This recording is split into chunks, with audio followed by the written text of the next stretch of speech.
This month, economic news revolved almost entirely around central banks and inflation. The central question being how drastically, how quickly and how strongly would central banks, and in particular the Fed and the ECB, intervene in their attempt to fight inflation. The answer did not take long to come. The ECB opened the news cycle by announcing policy normalization in an unusually forceful manner.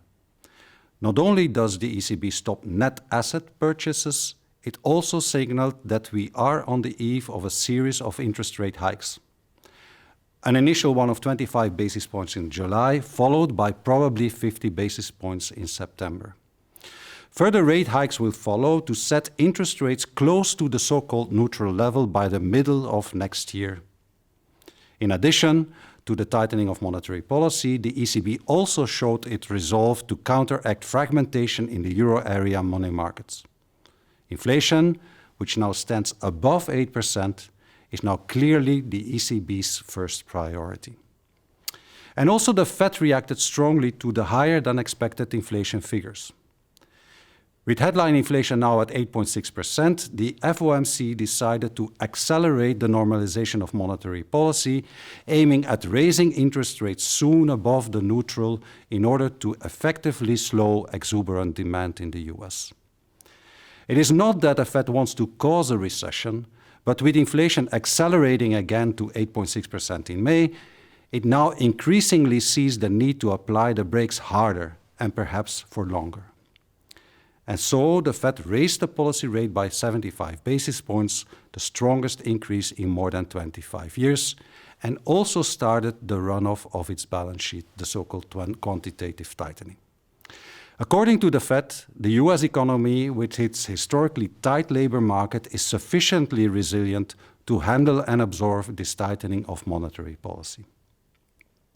And so the era of almost free money comes to an end. With the recent interest rate decisions, real interest rates are gradually returning to positive territory. We can already see this in the US, where real rates on longer-term government bonds are again positive.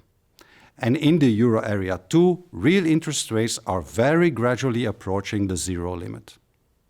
Financial markets now expect real interest rates to rise rapidly at the short end as well, heralding a de facto end to accommodative and stimulative monetary policy. But whether the economy will digest the removal of this monetary policy support well, that is another matter. Hard data remains scarce for now, but what is currently available does not bode well. Consumer confidence remains low, retail sales are falling, and the latest figures show industrial production going into the red. And in addition, new tension in energy markets are creating additional negative supply shocks. And here we are thinking in the first place of the oil market, where as a result of the European oil embargo and the highly inelastic oil production, oil prices stand at very high levels again. Such high prices are usually not good news for the economy. They mean more inflationary pressures and a slowing of growth. But whether we are heading for a prolonged recession or a soft landing remains uncertain for the time being. Much will depend on how drastically central banks intervene and on further developments in supply chains and commodity markets. But it is clear that the economy is being pushed towards a stagflationary scenario. The normalization of monetary policy is also not without consequences, especially for the highly macro-sensitive financial markets. Against the backdrop of slowing growth, high inflation and increasing uncertainty, the prospect of a significant rise in real interest rate causes substantial downward corrections of financial markets. These have been ongoing in global equity and bond markets for several months now and also led to a sharp appreciation of the dollar. Finally, the winding down and the discontinuation of the ECB's purchase program is also causing turmoil in Eurozone bond markets. With the ECB no longer actively intervening in these markets and limited to reinvesting maturing assets, spreads are widening again.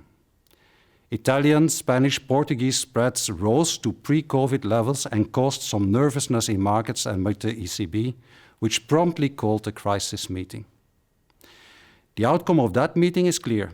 the ECB no longer tolerates excessive divergence in interest rates between countries, but did not yet present details on its new anti-fragmentation instrument. In short, it was a month of central bank action with surprisingly strong policy responses from most central banks, and this against the backdrop of a slowing economy.